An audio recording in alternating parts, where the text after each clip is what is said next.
हज़रत इब्राहीम अलैहिस्सलाम की वतन से हिजरत और शाम में मिस्र की जानिब रवानगी, ये सब जानेंगे आप इस वीडियो में।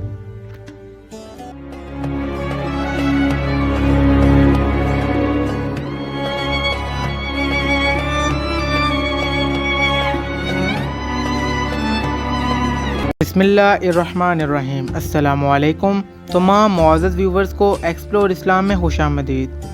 मैं हूं आपका दोस्त साकिबुर रहमान और आप देख रहे हैं एक्सप्लोर इस्लाम यूट्यूब चैनल। अब हज़रत इब्राहीम अलैहिस्सलाम के लिए अपने वतन अज़ीज़ में रहना बहुत मुश्किल हो गया कि हर तरफ से मुखालफत का तूफ़ान उठ खड़ा हुआ।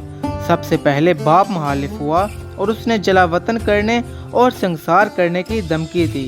पूरी कौम मुखालिफ हो गई और आपके अंधे दुश्मन होकर आग के अलाव में झोंक दिया और आखिर में इंसाफ की आखिरी उम्मीदगाह बादशाह भी मुखालिफ हो गया और मरने मारने पर तुल गया।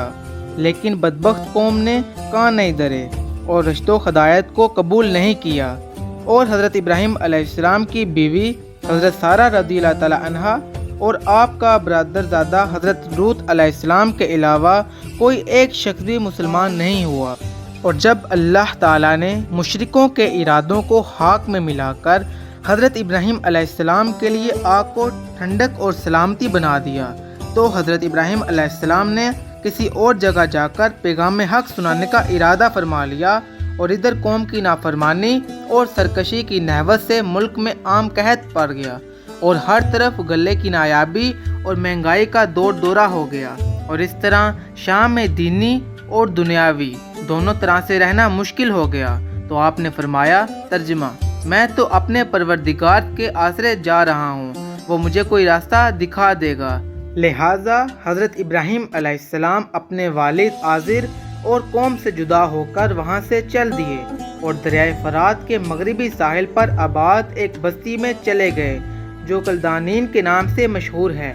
यहाँ पर आपने कुछ मुद्दत तक क़याम फरमाया और इस सफ़र में आपके भतीजे हज़रत लूत अलैहिस्सलाम और आपकी बीवी हज़रत सारा रज़ियल्लाहु ताला अन्हा आपके हमरा थीं। कुछ अरसा यहाँ क़याम करने के बाद आप हिरान की तरफ रवाना हो गए और वहाँ पर आपने दीन हनीफ की तबलीग शुरू कर दी। कहते हैं कि इस अरसा के दौरान में आप अपने वालिद के लिए बारगाह खुदाबंदी में बख्शिश तलब फरमाते रहे, लेकिन बज़रिया वही अल्लाह ताला ने हज़रत इब्राहीम अलैहिस्सलाम को खबर दी कि आज़र ईमान लाने वाला नहीं है, कि उसका शुमार उन लोगों में हो चुका है जिनके बारे में कहा गया है। तर्जुमा, अल्लाह ताला ने उनके दिलों पर महर लगा दी है और इनके कानों पर भी और इनकी आँखों पर पर्दा पड़ा हुआ है। इस तरह से तबलीग करते हुए हज़रत इब्राहीम अलैहिस्सलाम सरजमीन फ़लस्तीन पर पहुँच गए और इस सफ़र में भी आपकी बीवी और आपके भतीजे उनके हमराह थे। नाबल से चलकर जब ये पाकीज़ा नफूस मिस्र पहुँचे तो बुखारी और मुस्लिम की रवायत के मुताबिक जब हज़रत इब्राहीम अलैहिस्सलाम का मिस्र से गुज़र हुआ तो मिस्र पहुँचने से पहले आपने अपनी ज़ौजा हज़रत सारा रज़ियल्लाहु ताला अन्हा से फरमाया कि यहाँ का बादशाह निहायत जालिम शख्स है। वो जब किसी हसीन और जमील औरत को देखता है तो उसे ज़बरदस्ती छीन लेता है और उसके साथ मर्द को, अगर वो उसका शोहर हो, उसे कत्ल कर देता है। हाँ, अगर शोहर के अलावा कोई दूसरा रिश्तेदार हो तो इसे वो कुछ नहीं कहता। और तुम चूँकि दीन के लिहाज से मेरी बहन ही लगती हो, इसलिए तुम उसके पूछने पर उससे कह देना कि ये मेरा भाई है। चनाचे वाक़े इस तरह से पेश आया कि जब बादशाह मिस्र ने इनसे शब को बुराई का इरादा किया तो उस बदबख्त का हाथ शल होकर रह गया और वो हज़रत सारा रज़ियल्लाहु ताला अन्हा तक रसाई हासिल न कर सका। ये देखकर उसने हज़रत सारा रज़ियल्लाहु ताला अन्हा से दरख्वास्त की कि अल्लाह ताला से दुआ करें कि मेरा हाथ दुरुस्त कर दे तो मैं आपको रहा कर दूंगा। हज़रत सारा रज़ियल्लाहु ताला अन्हा ने दुआ की और उसका हाथ दुरुस्त हो गया, लेकिन उसने दोबारा बुराई का कसद किया और उसका हाथ दोबारा बेकार होकर रह गया और फिर तीसरी बार ऐसा ही हुआ।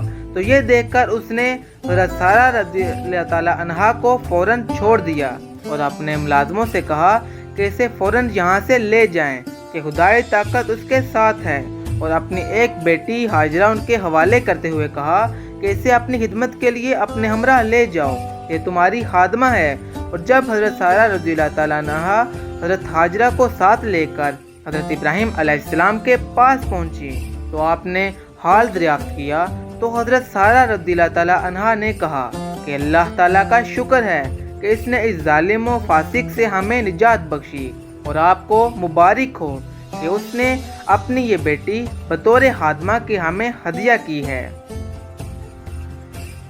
حضرت ابراہیم علیہ السلام کی زوجہ مطہرہ حضرت سارہ رضی اللہ تعالیٰ عنہا بانجھ تھیں اور برسوں ان کے ہاں کوئی اولاد نہیں ہوئی، اور حضرت سارہ رضی اللہ تعالیٰ عنہا کو شاہ مصر نے ان کی بزرگی سے متاثر ہو کر اپنی بیٹی حضرت حاجرہ ان کی خدمت کے لیے ساتھ کر دی، اور حضرت سارہ رضی اللہ تعالیٰ عنہا یہ دکھ دیکھ کر نہایت رنجیدہ اور ملول رہتی کہ حضرت ابراہیم علیہ السلام کے ہاں کوئی اولاد نہیں ہے جس سے ان کی نسل چل سکے، اور اب یہ بوڑھی ہو چکی ہیں اور ان کے ماں بننے میں کوئی امید باقی نہیں رہی۔ لہٰذا انہوں نے حضرت ابراہیم علیہ السلام کو یہ مشورہ دیا کہ کیوں نہ آپ حاجرہ کو اپنی زوجیت میں قبول فرما لیں تاکہ ان سے آپ کی نسل چل سکے۔